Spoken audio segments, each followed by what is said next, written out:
Il faut préparer le retrait des aînés. Ce sont des choses qui se préparent. La structure du parti que j'ai voulu, que je vous ai proposé, c'est une structure pour préparer mon retrait. C'est une structure pour que demain, je puisse m'en aller tranquillement dans mon village, sans regret. C'est une structure pour que demain, je puisse m'en aller tranquillement dans mon village, sans regret. C'est une structure pour que le parti lui-même puisse avoir l'œil sur celui qui le dirige. J'ai travaillé des mois et des mois à ça. Depuis ma libération de la haie, depuis que j'étais à Bruxelles, depuis que je suis venu en Côte d'Ivoire, je travaille à ça. Comment partir demain sans causer des dommages à notre instrument de combat?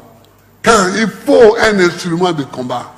Il faut que nous ayons toujours notre instrument de combat.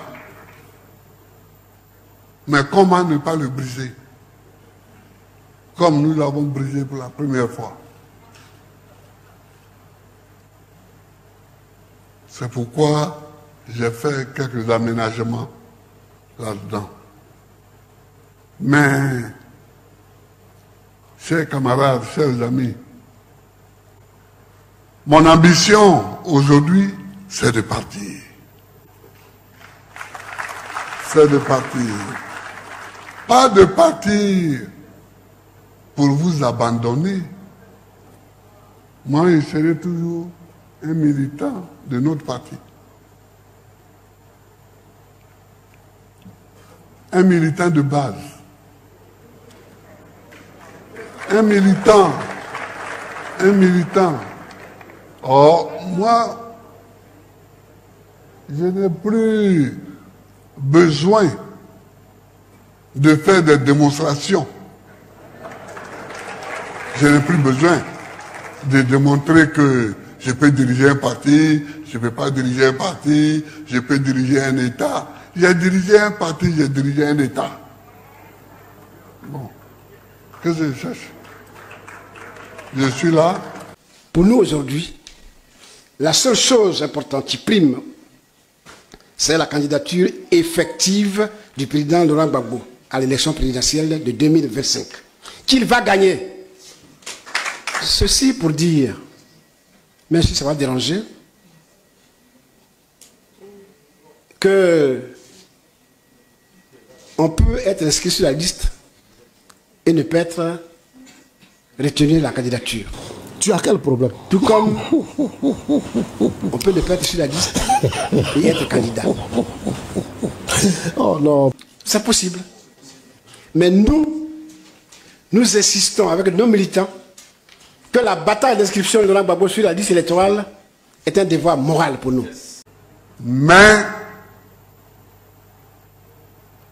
à cet âge-ci, après ce parcours-là, la sagesse, c'est de se préparer à partir. C'est ça la sagesse. Mais j'ai décidé que je ne partirai pas brusquement. Parce que je l'avais fait une première fois et ça ne nous a pas réussi. Voilà. Donc, la sagesse est de se préparer à partir. Donc, je partirai. Mais il faut que vous sachiez que je suis avec vous. que je suis avec vous toujours, jusqu'à ce que mes yeux se ferment. Mais les combats qu'il y a à mener, on les mènera ensemble. On les mènera toujours. Mais je ne laisse à personne le choix de décider de quand je dois partir.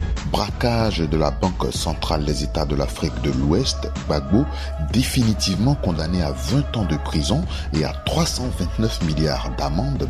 Et cette histoire de 4 la BCAO qui est venue comme un cheveu sur la soupe, ou du moins qui est calculé, parce qu'au moment où on rendait ce verdict assez ridicule, hein, moi je l'ai dit ouvertement, ridicule, le président Laurent Gbagbo, ceux qui rendaient ce verdict savaient déjà qu'il était acquitté, qu'il serait acquitté à la CPI. Donc c'est une tentative d'élimination. Et à partir du moment où nous sommes dans un processus où quelqu'un veut forcément éliminer notre candidat, notre leader, depuis 2000, nous faisons bloc et nous nous défendrons. Parce que pour nous, sur cette question-là, je l'ai dit, elle est non négociable et ce n'est pas une condamnation, je répète, ridicule, qui n'a aucun fondement, qui va nous arrêter sur la question. Et le président l'a déjà dit. Aujourd'hui, 4 novembre, à l'heure où nous faisons cette émission, vous nous affirmez que le président Laurent Gbagbo sera candidat coûte que coûte, quel que soit le scénario envisagé. Il n'y a pas de plan B. Non, c'est notre candidat. Nous l'avons choisi. C'est nous qui sommes allés demander au président Laurent Gbagbo d'être notre candidat. Et donc, nous nous donnons les moyens pour qu'il soit notre candidat et qu'il gagne les élections. Et à partir du moment où c'est nous qui avons fait le choix, il n'y a pas de plan B possible. En tout cas, s'il y a un plan B, il s'appelle Laurent Gbagbo. S'il y a un plan C, il s'appelle Laurent Gbagbo. S'il y a un plan Z, il s'appelle Laurent Gbagbo. Oh, vous savez, vous êtes assis là comme ça.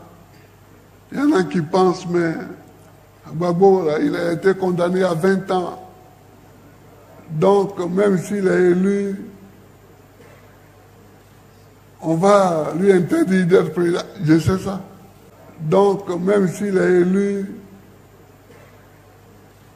on va lui interdire d'être président. Je sais ça. On va lui interdire d'être président. Je sais ça. Je sais ça. Et je sais que beaucoup pensent ça aussi. Mais ce n'est pas mon problème. Une condamnation que je récuse, que je ne reconnais pas, n'est pas mon problème. À plus forte raison, ses conséquences. Et même si demain, on me dit, tu n'es pas président à cause de cette fausse condamnation, il faut que le parti soit en capacité de continuer sa route. Et même si demain, on me dit, tu n'es pas président à cause de cette fausse condamnation, il faut que le parti soit en capacité de continuer sa route. Et même si demain, on me dit, tu n'es pas président à cause de cette fausse condamnation, il faut que le parti soit en capacité de continuer sa route. C'est cette capacité-là que je vous donne avec ce nouveau statut. C'est cette capacité-là que je vous donne avec ce nouveau statut. C'est cette capacité-là que je vous donne avec ce nouveau statut. Je vous remercie.